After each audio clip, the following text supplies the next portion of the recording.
Welcome back, y'all, to another episode of General Ed Kids Deserve Geography 2. I know it's been a minute since I've been able to do an hour-long episode here. We are on part 2 of 2 of one of my favorite topics to talk about and really thoroughly enjoy teaching in a high school classroom, redlining, white flight, and gentrification, really over like the last 50, 60, 70 years in the context of economic and human geographies. I am joined today by a very special guest, Professor Dan Immergluck, Professor of Urban Studies at Georgia State University and author of the recently released Red Hot City, Housing, Race, and Exclusion in the 21st Century Atlanta from University of California Press. Just finished it myself about a week or two ago. Highly recommended whether you're from Atlanta or not. How you doing today, sir? Good. Thanks for having me. It's an honor and a pleasure. You've been busy. You've been doing the circuit. Seeing you do all sorts of things. You were at the Auburn Library last week, right? I was. It was really an honor. I had not spoken there before, not had that pleasure, and it was a great crowd and lots of familiar faces. So it was a great conversation with Kamau Franklin, who I really respect a great deal. And he's with Community Movement Builders, right? That's right. Excellent. And they're doing a lot of work right now. They're participating with the Stop Cop City movement as well. But have done a lot of kind of anti-gentrification work more generally, a lot of community organizing. Yes, he is well known. It looks like a lot of the response to the book has been incredibly positive. Have you heard back from your ops yet, as the kids say? Not really. I mean, I've heard from people at the city of Atlanta, a couple people complimentary things. I've heard indirectly a little pushback from being on the local public radio show with Rose Scott, but no names, no kind of direct complaints. Let's put it that way. All right, well, they can complain all they want anyway. Yeah. It don't change the data and what's happening there. That's right. And it's not stopped me before, so. That's what we got to do. Something I really enjoyed about the book, because I've been in Atlanta. I'm now in the suburbs, in the metro area, because I can't afford to stay in the city anymore. But this was a little bit of a stroll down memory lane, too, because for a lot of us, especially those in social justice and activist spaces, we were there making us think when this shit was going down, too. Pond City Market and all those sorts of things. It was really like, oh, yeah, I remember being pissed at that. So lots of that, too. Really quite a deep dive in the sets of data, too. I was curious about, when was the moment we were like, you know what, this is the book we're writing. This is the pursuit, and this is where we're going with this. What's a little bit of that process like? Yeah, that's a good question, because I don't know if it was one moment or a process so much. I've, been working, writing, teaching, some advocacy in Atlanta for 18 years. Since I first came to Atlanta, I went to Georgia Tech first, and just continually frustrated at the lack of what I thought was kind of responsible policymaking and policymaking that pays attention to low-income people and Black folks in the city in particular. And I think over the last 5 to 6 years, I kind of knew I was going to write this book. But, I started gathering, material that I thought would be useful. And then, finally kind of pulled the trigger about 3 years ago. And started working on it. So it was a bit of a gradual process, but kind of building up to it out of frustration, really. What's that process of because I remember I was at a meeting, when I met you in person about a month ago, the Minder, the GSU Minder was there. What's the process with publishing a book as part of a university? Do you have to ask, because I also saw you commenting before about the relationship between money and research institutions and what. Yeah. Well, I've had some issues with both Georgia State and Georgia Tech particularly with Georgia State, particularly over COVID and their really dangerous policies. And that's both a university problem and a Board of Regents problem. And, I didn't feel like they cared about the health or lives of students or faculty or staff. And, just kowtowed to the powers that be, who were really just waving political policies around. But in terms of the book, I didn't ask anybody. It's just not how, my annual report, I said I was writing this book. I had already started on the book. I did not, I get support from the university as an employee, of course. But I did not seek, any kind of sabbatical or support for the book. I didn't expect to get it, and I wasn't offered it. Lots of, good number of academics get, maybe a course release or some kind of support, summer support, maybe even sabbaticals. The Georgia system does not technically allow sabbaticals, unlike most university systems. But no, I didn't feel like I was particularly supported, but there were no obstacles put in my way either. Okay. And I bring that up for our audience because I'm also a 2-time GSU graduate, and to just, recognize that Georgia State University plays a role in the context of the content you're talking about in terms of gentrification and, for sure, and its assistance with the regime. So we're all just being upfront about that. Yeah, and I mentioned some of that role in one particular location on the south side of the city.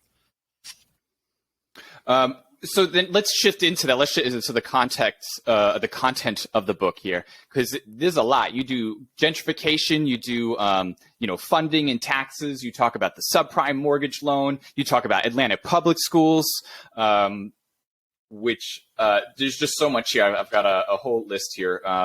Was there anything that you like? What of the content there do you? I don't want to say have a favorite or impactful or something when even you were diving into the census data or whatever it was, you were like, holy shit, that's a lot wilder than I thought it was. When you work in a city and in a region for 17, 18 years, you don't really get surprised by a whole lot. Because I've pulling the same bullshit for 20 years. That's right. And a lot of the stuff in the book, certainly not all of it, comes out of work I've done. It's not a replication of it, but it cites it and it builds on work that I've done in the past. Things like the subprime mortgage crisis. I did a lot of work on foreclosures and the responses to foreclosures, but also gentrification around the Beltline. Been doing work on that for over a decade. So I wouldn't say I was tremendously shocked. I do think that it allowed me to put the pieces together and to connect them. So I think that was not something I'd been able to do. So things like, gentrification and the exclusion of many black families from the city, and then those families go to the suburbs, but then are hit by the subprime boom as they're buying homes in the suburbs, and then they're hit by losing their homes, and then they're hit by those homes going to these large institutional investors who are often predatory landlords, just these compounding inequalities that hit on basically the same groups or similar groups, sometimes in different spaces within the region. So connecting the dots, so to speak, of a lot of the topics that I've worked on was something that the book allowed me to do. And for those of you watching who are not familiar, everything here that Professor Immergluck just mentioned has been written about ad nauseum for including in mainstream media. The AJC did that multi-part story on predatory landlords, stories about how especially Black lower-income Atlantans or even middle class have only just begun to recover in the last 3-4 years from the 2008 financial crisis in terms of home ownership rates, and how all of this compounds that. That's right. So yeah, and the Beltline, beautiful, but not without its own consequence there. As I was reading, I definitely found myself shouting from time to time. Ponce City Market, especially, did they pay anything? Can you talk a little bit about that process here, about freezing rates at pre-development, right? Am I getting that right? And That's right. And the impact that has on property taxes and its relation to public schooling. And lots of people love to dunk on APS, but as far as I'm concerned, that's very low-lying fruit. It's easy to dunk on a major city's public school system. Sure. Did they pay anything? Well, very little. So, as many folks know, during the foreclosure crisis, the city owned what was called City Hall East, which is now Ponce City Market, an old Sears warehouse. And, the city coming out of the recession around 2011, when it was pretty clear things had, foreclosures were slowing, people were starting to buy property. The city worked with Jamestown, the developer, to pull together a financing package that was attractive to Jamestown. And this project, as Atlantans tend to know, Ponce City Market sits on the Beltline. The city was developing, had already put in place the tax allocation district 5 or 6 years prior. They had put in place the historic Fourth Ward Park, which both of those things added tremendous value to Ponce City Market. Yet they sold Ponce City Market for $27 million to Jamestown, really a song. And then on top of that, added subsidy, some direct grants, some state subsidy. But the biggest subsidy was freezing property taxes for 8.5 years. This was a state program, but organized, with the help of city Invest Atlanta and city development staff. So basically a 9-year tax freeze at that very low level, so that, they never paid more than about $250,000 a year in taxes during that whole period of time. If they were paying the market rate, the kind of market value of Ponce City Market, even before COVID, when values went up even more, was estimated to be over $1 billion. So if they were paying property taxes at a appropriate level, they would be paying on the order of $17, $18 million a year. Instead, they were paying $250,000 a year in property taxes. And that is split between the school system, the county, and the city, except if they had paid their fair share.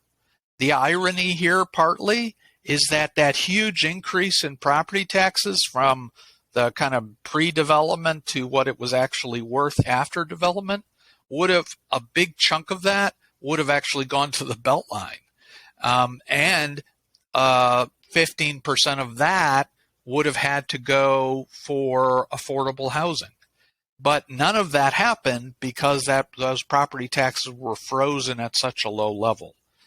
Now they've come to the end of that finally, but for a while it still appeared they would pay very little taxes because the second problem that affects many properties across the city is that the county appraised the building as of just 6 months ago at $40 million, being worth $40 million, even though it's worth $1 billion.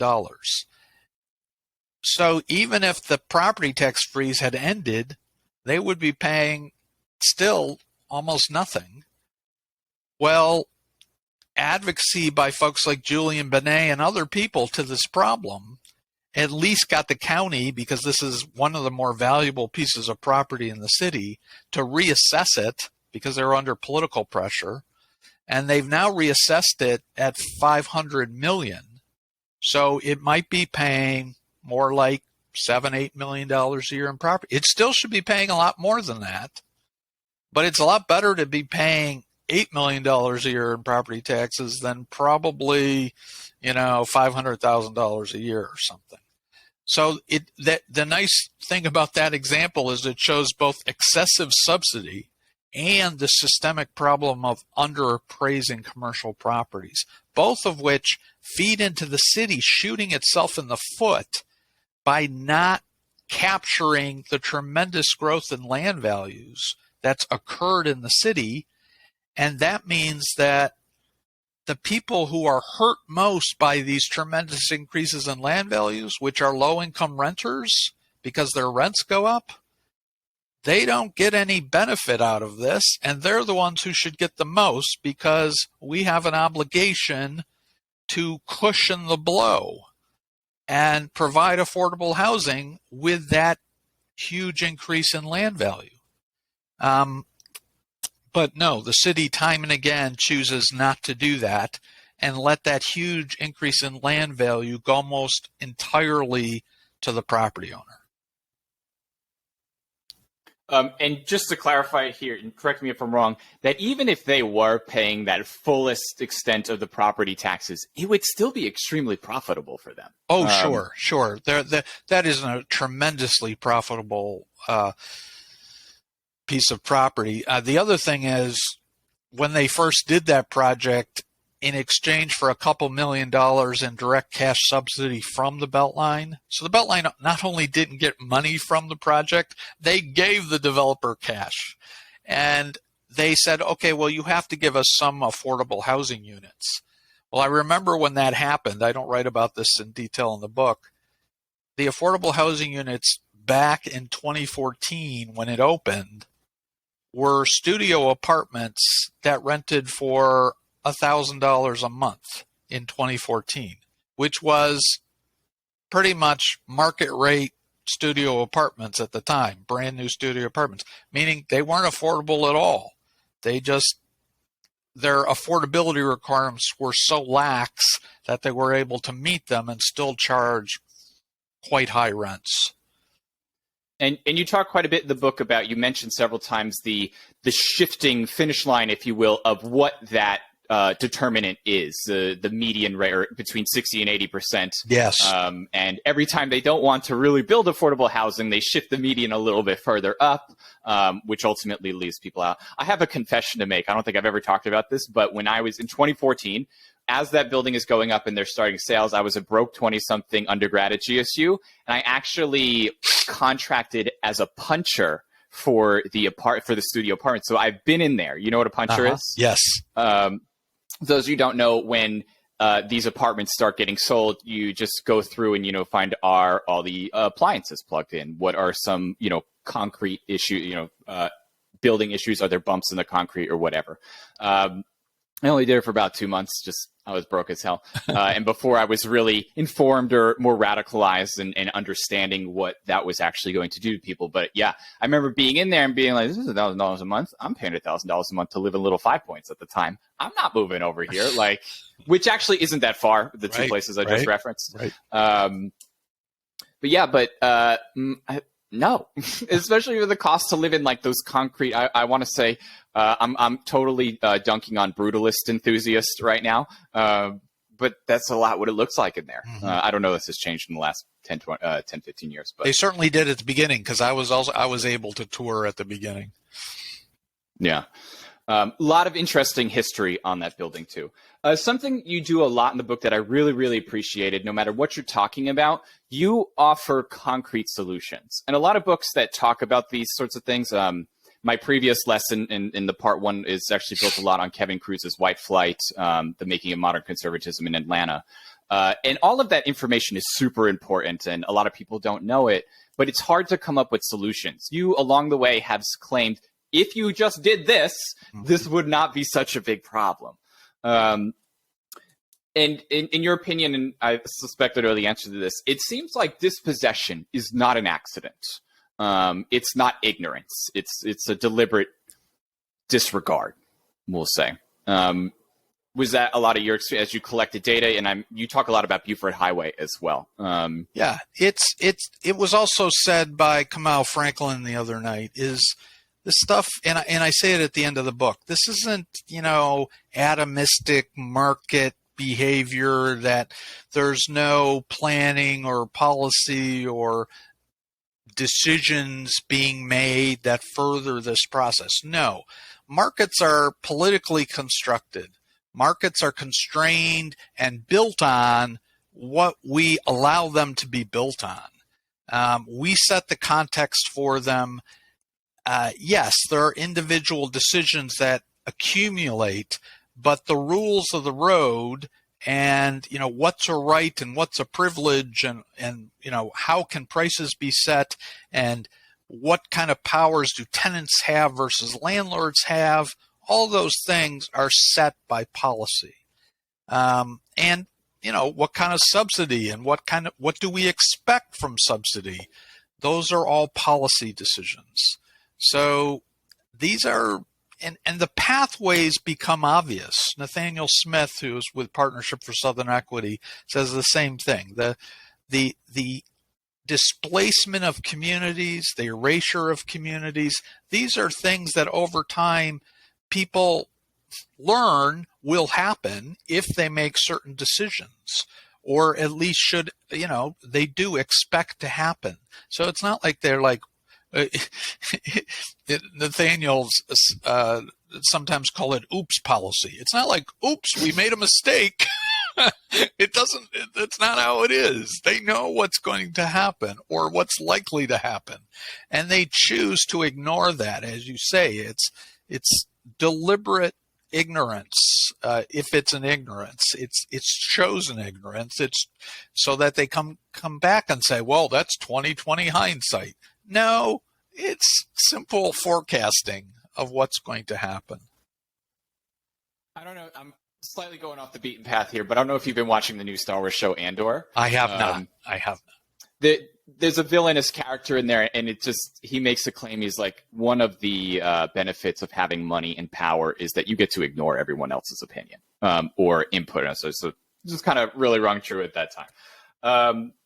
And I'm glad you brought up landlords versus tenant laws. And Georgia, for those who don't know, has a lot of preemption laws that is deeply sympathetic towards landlords, where rent control is not really sort of thing. And I think in 2018, The Guardian did an article on vouchers. And Atlanta's, and you talk about this as well, the systematic deconstruction of public housing, that Atlanta was the first city to have public housing and also the first to tear it all down. I think that's yeah, really. It was racing with Chicago to do that. Those were the two cities. And really the impetuous that the '96 Olympics in Atlanta were for a lot of this stuff. And it might also be The Guardian, which I don't mean to cite twice, but they also did I think in 2016 the Homeward Bound project that shoves one-way tickets for houseless people out the cities. I think their article was on LA. Yes. Or cities in California. And this, if you guys want to check that out, it's a great sort of like interactive maps and graphs and all these sorts of things about the movement of people and this sort of thing.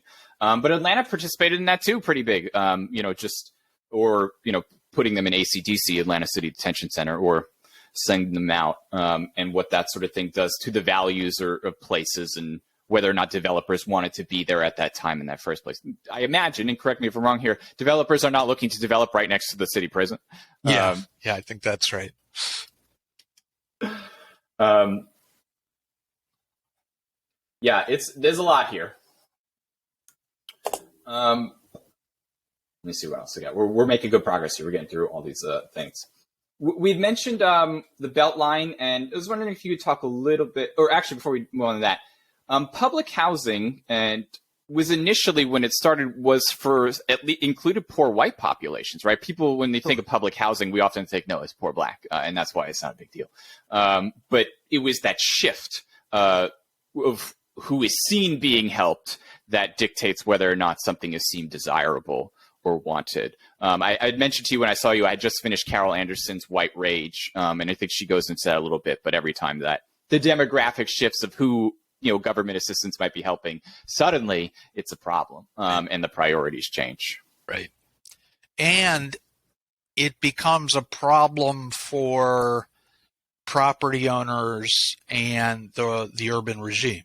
So as Techwood was developed as a white-only public housing development.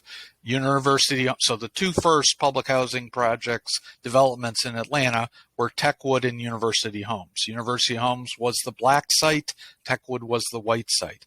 Over time, particularly because public housing became much less desirable because it wasn't adequately funded, it fell into disrepair. Atlanta's housing authority was particularly poor at maintaining its housing stock. And basically those who could afford to not live in public housing chose not to. So if they could afford market rate housing, they mostly opted to by the 50s and especially by the 60s. So you ended up with public housing being predominantly black and overwhelmingly very low income. And those are the folks that, Coca-Cola being right next to Techwood did not really want right next to Techwood. I mean, right next to their headquarters. Yeah. And Georgia Tech didn't either, right? So, some people say it's the 96 Olympics. That certainly was a catalyzing force in terms of getting the resources together. And of course, the federal government had just created the Hope 6 program, which provided supplemental funding. But there were desires to get rid of Techwood since the 70s. There were desires to get rid of the most problematized sites, especially the ones near Midtown, near closer into the city, and also on the east side with Eastlake. Those were there's a reason those were the first projects targeted for demolition. And what they look like today, yes, quite the opposite, yes, right? Like who they're intended for. That's right. And they've generated, as I said at this talk I did the other night, Techwood not just was important to that location, it was important to the development of Midtown generally, of kind of opening up the market and for high-end real estate. Back in 2016, I participated in a TEDx at Georgia State, and one of the speakers was, and I don't know if you've ever worked with this program, where they tried to digitize in 3D like 1920s 30 Atlanta using archival pictures. Have you had the opportunity to look at that or use that? I've never seen it again. I have seen it, but it's been a while. Yeah. That was the only time I'd ever heard about it. Never really saw it proliferate. So I noticed a lot of the work in the book too, a lot of original maps. Yeah, you don't. That's all stuff that you produce from the data. Here, I thought that was pretty cool. Not just having to pull from someone else's. Made it myself. Love it. No grants to hire cartographers. None of that. That was actually my next question. Did you just make students do it? No, I did it myself. That's what grad students are for. It's funny, people always come to me and say, could you have some students who could work on this? As if I have this cabal of students. Yeah, this cadre of students just waiting to work that I fund with my generous funding to just, assign to different projects. I have, at any one time, I might have a student working a few hours a week for me, but that's about it. And are those students often in urban studies and urban development? Yeah, they're in our urban studies program. And I usually just have, like I said, one for, maybe 8 hours a week. And of course, they're busy with all their, my my focus is to make sure that they focus first on their studies, and if they have time, then they do some work for me. Like a good professor. I hope so. What's that website where they go and judge you harshly? I don't ever look at that professor. website, so I do okay on course evaluations usually. Good. Something that I didn't realize, it made perfect sense when I read it, but this was new information for me about how low density suburban sprawl was part of the techniques and tools to keep lower income and often Black folk out during segregation. We've read before about, developing car-centric societies and that sort of thing, but and there's always some sort of conflict on Twitter.com about all these young urbanists who think they're going to repeat the same ideas that people have been arguing about for the 20 years, like they're going to fix urban sprawl and that sort of thing. But the idea that the suburbs, their designs, not just in distance, but the way that, single family units, big lawns, car-centric, that design is part and parcel of the segregationist legacy. Sure. I mean, it's part of white flight. And also what I always point out in Atlanta's case especially is that the whites who ended up in the suburbs through during the middle and later parts of, especially the later parts of the 20th century, weren't so much there from white flight, because the city's only is not that big, so you couldn't generate millions and millions of residents in the suburbs from white flight because the city's population was never over 500,000 people. So it was really white avoidance of people moving into the region, because Atlanta was such a tremendously growing region, metro, in really especially the last 3 decades, the last 2 decades.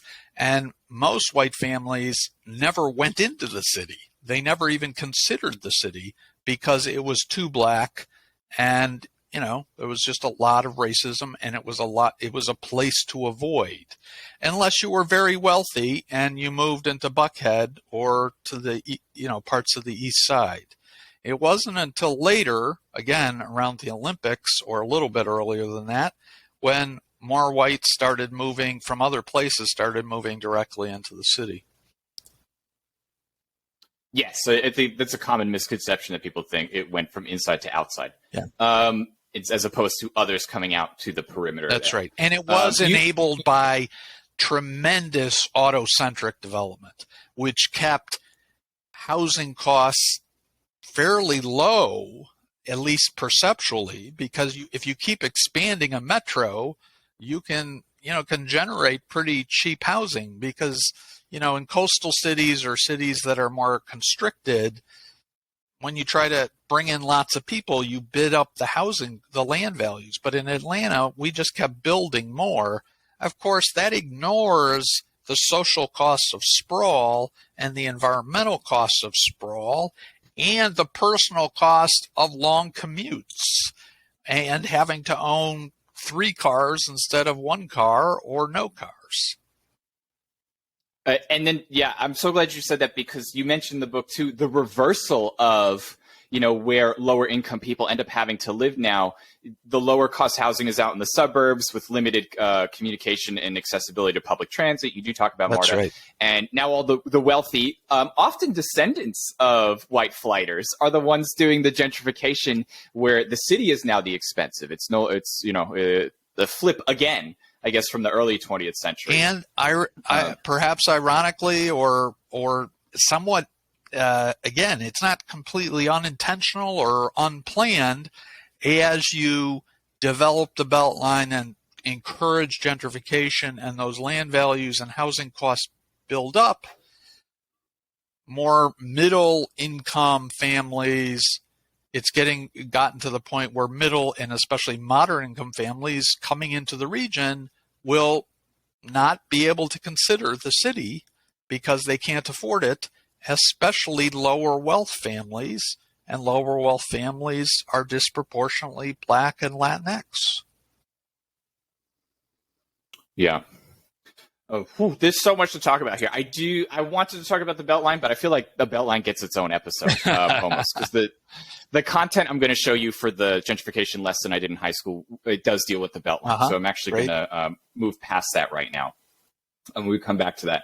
Something I did notice when you gave your talk last month, you gave a very academic answer to a question. Somebody asked about the relationship to the Cop City and the clearing of nearly 100 acres of one of the 4 major forests in Atlanta for a police training facility. Yes. I actually did an episode on it previously. Something I did notice in finishing your book, though, a lot of the actors are the same. Yes. The people who, especially Cox Media. Yes. But as you were listing them out, he's like, these are the same people I've been reading about for the last several months. It's all part of the Atlanta urban regime, that especially as it is right now. So, and if you look at I mentioned the Atlanta Committee for Progress. So if you go to their website, you'll see Cox Media, you'll see Delta, you'll see basically the kind of core governing board. Last time I looked was 4 white male CEOs, and yes, they're on board with Cop City. And yeah, I think that's a good point. If I was thinking on my feet better, I would have said it is the same regime, and it is the same desire to serve the concerns of wealthier Atlantans and the powers who are very, very think that building Cop City and catering to the police will solve really an undocumented problem, which doesn't really amount to much, which is the supposedly skyrocketing crime. And as if Cop City would solve that anyway. So yeah, it's a huge problem. I think I was caught off guard a little bit by it, partly because I was thinking of the environmental aspects, the way she framed the question, and but there again, to use that much property for that purpose says not only do we not care about environmental concerns, we don't care about people, because if you were going to build something on that property, and I think it could be built in a way that actually favored environmental concerns, you should probably build some affordable housing. That's what we need, not the Cop City. So, just the decision to use a resource that big like that is fundamentally about the misalignment of the regime with the people who live in the city. This is a perfect segue into the sort of thesis of this podcast as well about, I started because public school systems continually across the country have removed geography, save for, let's say, AP, Advanced Placement Human Geography, which, the education system reflects a lot of the class and race divisions within the society that they're in. And something that's really struck me is, McNair High School, which is part of DeKalb County, and DeKalb County is usually pretty compliant with the wants of the Atlanta City Council and Fulton County, in sort of these projects here, is right across the street from that forest, and all the sorts of impacts of that. So I wanted to ask you as a professor before, for just a few minutes before we get into the actual lesson portion, the impacts of the students that come in who are completely geographically illiterate by no fault of their own. But I was in a previous episode, I talked to some folks who are geographers or work in that field, and they were telling me how their university has actually slashed part of their department because there's just nobody applying. There's nobody who's invested.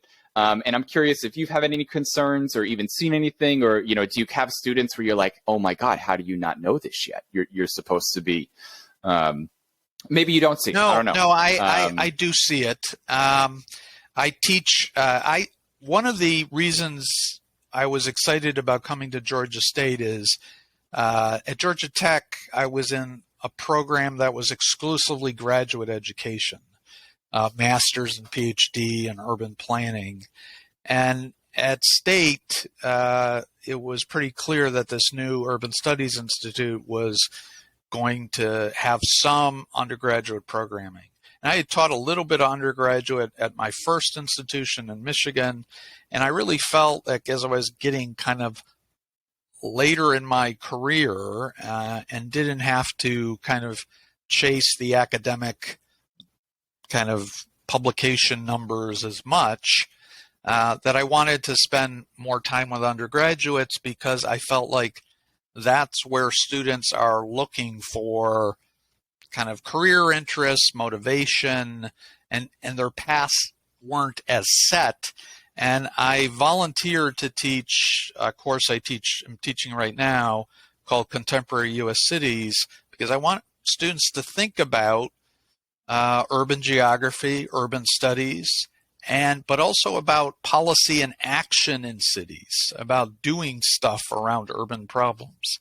And I get great students, and I get some students who know a ton already, but I also get a lot of students and I get students from all different majors. So it's not like I should expect them to be, very up on different topics. But, one student actually said in my class a little while ago that before this class, she didn't know anything about the Atlanta streetcar. She didn't know that it existed, even though it runs right through campus. And it was great because one of my students did a presentation on the history of the Atlanta streetcar, particularly both the history of the old streetcars but mostly focused on the streetcar, the new one, the current one. And yeah, the kind of, why does it run the way it does? Why is there nobody on it? Why has it been kind of planned to fail? And yet, even though it runs right through campus, she had not been exposed to it. So I think just that moment of seeing her like click on this other student's presentation was extremely rewarding. But I don't know if it's unique to Georgia or anything else. You would know a lot more about that. But yeah, I think just the topics I talk about, I do think that, and this has been going on a long time, meaning it's not new. It may be getting worse in some aspects. I do think there are some topics that have gotten more attention in the kind of lay media that 10, 20 years ago got very little attention. And the one that you mentioned that is the most prominent here is redlining. And that's partly due to the success of a book called The Color of Law, which has been read by, lots of people who then talk about it, but also by the success of the GIS mapping of the old redlining maps. There you go. But also the folks at University of Richmond and Virginia Tech who digitized the old home ownership loan corporation map. But that also shows the power of geographic education and historical education, that it can kind of overcome the lack, not completely, but it can persist in the face of not enough money for geographic education in high schools. I'm not arguing that we can do it without that, but it is interesting that that's one area where I've seen knowledge increase despite lack of funding for geography. So that's partly why, as an example of, I've written a few other books, but they've been really very niche audience for policy types. This book, I really wanted a lot more people to read, at least a lot more people in Atlanta metro to read. So I wrote it differently. Even though I talk about policy, I try not to get too technical. I really wanted it to be as accessible as possible. And that's why I want to talk to people like you and do as many podcasts and as many events as I can. And that's why I'm not really one to be out on the road. But this may be my last book, but it's also represents 20 years of work in Atlanta. And I really wanted to share my perspectives on this stuff with a much broader audience. So, it's kind of me doing my bit about this. The word you used was literacy. I know it's a kind of painful word, but I think it's kind of right. So, but I totally agree that it should be both.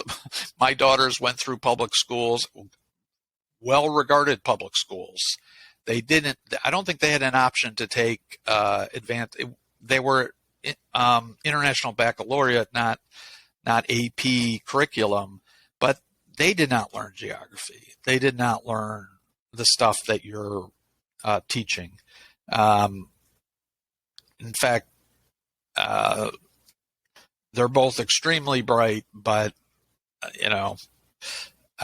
there's lots that I wish that they had. I think they got a good broad understanding of world history, actually, compared to what I had. Definitely much better many years ago. But geography, no. Yeah, and you know what? You may give me ideas for whole other episodes here to talk about, the sort of ideological components about it. But I think that's it, right? Like, this is really,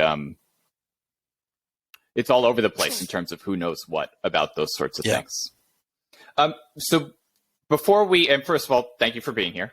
You so you don't hit the road. So yes, we want to get it out on all the outlets that we can, especially those sort of, I like that you use the term lay media, right? Like we're just over here talking to our people, or the local communities, if you will, as much as everybody else.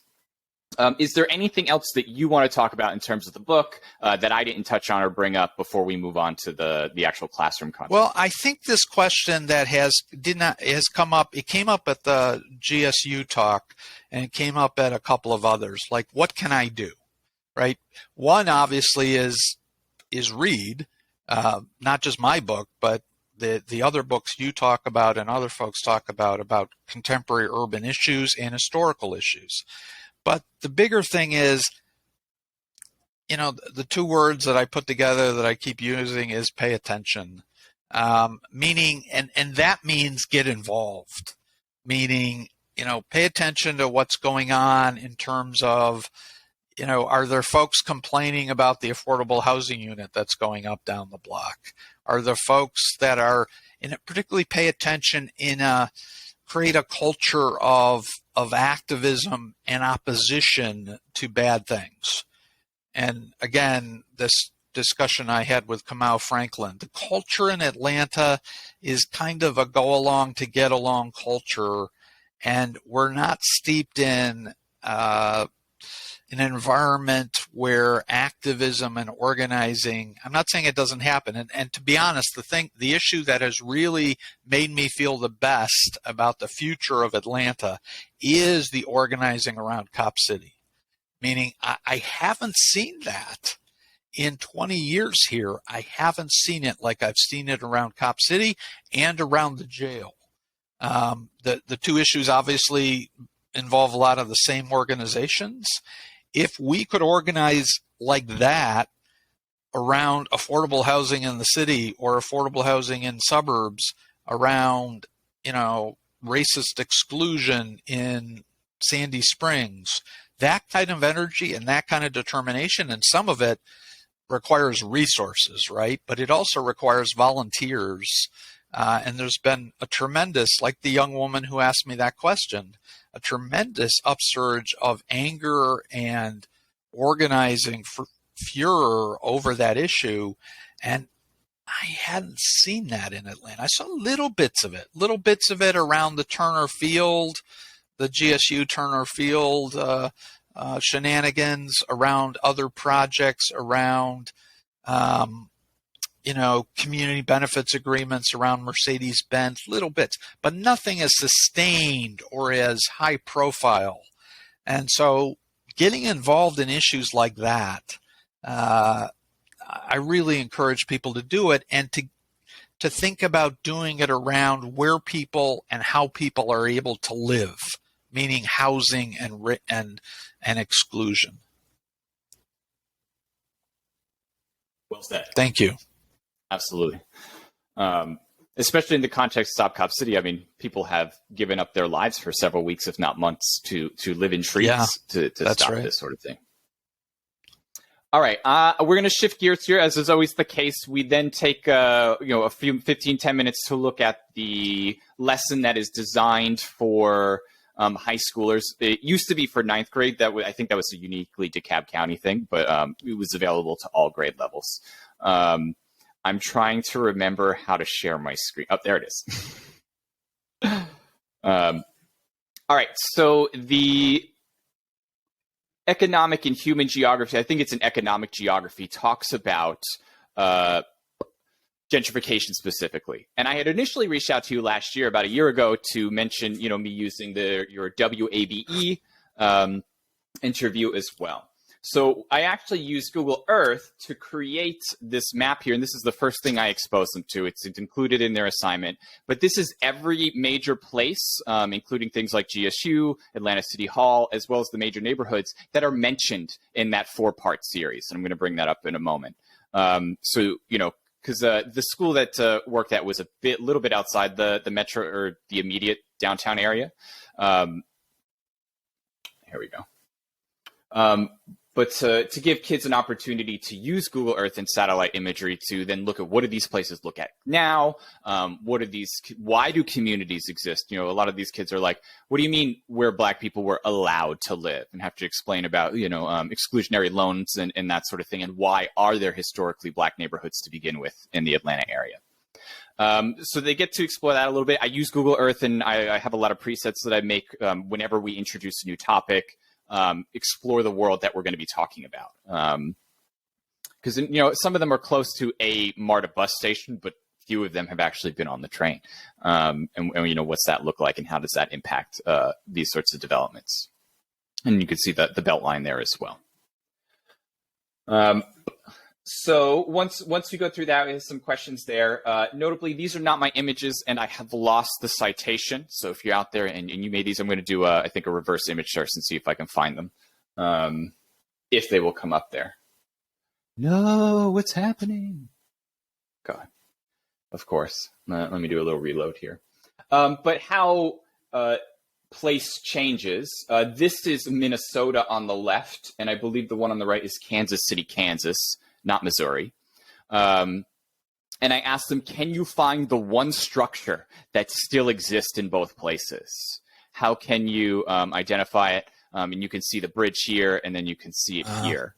And as well as this is 70 and 3rd, where, I think this is I-70. I could be wrong about that. But this building right here is that building right there. And to ensure that a lot of development and the expansion of these cities, it does come at someone's expense oftentimes. And what happens when it's your neighborhood? What did your neighborhood used to be? And what motivated those sort of things. So that's their, we like to call it the bell ring, their openers. We've got all these terms. Just added your cover there the other day, just reviewing I do this in the previous lesson as well, white flight and gentrification, just making sure that they have those definitions there, what we're going to be talking about. But the actual task here, you recall, you were interviewed for this, Stokes, right? Stephanie Stokes, is that? So we listened to the first one together. It's youth, it can be a little difficult for them to listen and answer questions on a piece of paper. Sometimes, so walk through different note-taking and listening methods, and how does that, how can you refine your listening skills to also answer questions and make sure you get the knowledge you need. Check for understanding, we call it. So, and I give them some questions. They know who you are by the end of it. You're on there too. Who are these actors in there? And then after that, we discuss it. I then split the class up into different groups, and sometimes I have repeats, but each group is given a different story, and they have to listen to it, answer questions, and then they use those questions to create an infographic, a poster. They are going to share what they learned from their story with the rest of the class through poster format. I give them a graphic organizer. I give them some criteria. I need vocabulary, names, what are some... Let me pull it up here. Maps, because those stories are full of maps and stuff, and to try and recreate them, different ways to make it clear that just to show me that they understood what they were talking about. And I wish I still had the mock-up, but it's away somewhere. So each group will create those, and then I'll have them put them up in a gallery format, and then they have to do a gallery walk around and get the information from the stories they did not read, including questioning the presentations there. And then and I think that's it. So that usually takes 2-3 days, depending on how ambitious they're feeling or how together I am. And that's it. And then we come back together and we just debrief what you learn. What's the impacts of gentrification? How does it relate to white flight, which we had learned about earlier in the week? And that's where we land. What is gentrification and what's it look like in Atlanta? And that's what I'm trying to teach. That's great. This series is one of the best radio series I've ever. I just think it should have won all the awards, basically. It was short, concise, comprehensive. Each one's only like 7-10 minutes. Very emotional. Very, yeah. Deep, broad spectrum here. Something that comes up, and it's also true because they interviewed the same guy, I want to use his name, in the 2018 Guardian, a previous gentrification in Atlanta issue, to really break them that in Atlanta, it's not always black v. white. And that Kevin Cruz talks about, a lot of books talk about this, but the sort of bourgeoisie, black and white, in the historical opposition to wealthy and poor whites who are, I guess we can say, the descendants of the legacy of segregation, often at the expense of the poor communities of color, Black and Latinx. And they're often surprised, like, what do you mean that guy talking about blight is Black? It's much more complicated than they have learned in the public school system about what racism is and how it expresses itself in the world. And that's it. And that's the end of the week. Then we move on to economic geography and shipping lanes and stuff like that next week. But definitely going to be thinking about some ways to get some more of the specific content from your book in there as well. Great. Well, it's a real honor to be part of this and to be up there with Kevin's book. That's really great. Good work. Atlanta, pop in place. There's lots to talk about here. And I forgot to bring up earlier, especially we were talking about the study of the history of the streetcar. A lot of people don't know, and this blew my mind, the streetcar has a body count. Like, there are corpses associated with the earliest 20th century in that regard. You're going to be, there's a book by a colleague at the New School, a guy named Nicholas Doggin Bloom. He's coming out. I don't remember the title, but it's basically the history of transit in U.S. cities, and Atlanta is one of the cases that he's looking at. I think it's University of Chicago Press. And Doggin Bloom is his last name. So I'd really, and my students are going to eat it up. I've read his other stuff, so I know he's very good. In the previous episode, I actually have them compare different MARTA maps from different decades. Like, the interesting. Early, I have my undergrads do the same thing. Yeah. That's awesome. Very important. Any thoughts or insights you have here in terms of like what you as a professor would want to, if you were to have students who were already, we said geographically literate in these things, any critiques or additions or? No, I think that's great. I think it's real important, and it sounds like you're doing it because obviously with using my book, that there is sometimes a focus only on the legacies of, white flight or redlining that happened 50 years ago, as if there are no racist practices going on today, and it's really important. I think for students, younger students, high school, I don't have experience in high school, but definitely my undergrads, they want to know what's going on now too. They want to know, what processes can we intervene in? Obviously, they can do reparative work about, historical processes, but, the fact that the series that you use, that this stuff is going on now, that this equity theft and predatory investment is going on now, that's very, that gives them something to work on now. That's why, that's what excites young people about Cop City. This is something I can stop. or maybe stop. So connecting history to that is great, but making sure that there's, clear examples that are actionable now is, I think, really helpful. And you've clearly done it. 100%. It don't matter what you know if you can't do nothing with it. Nobody cares in that regard. All right, we're about at time. I am so appreciative of you to give us this time today. Professor Dan Immergluck, you can check him out at danimmergluck.com. Do you want to give your Twitter handle as well? Who knows how long that's It's just at Dan Immergluck. Fantastic. You can get Red Hot City, Housing, Race, and Exclusion in the 21st Century Atlanta, University of California Press. You can get it on all the major retailers as well as from the website. Can they get it from your website directly? They can order it, yes. Absolutely, danimmergluck.com. And as always, just remember, general ed kids deserve geography too. Thanks, and see you next time. Thank you.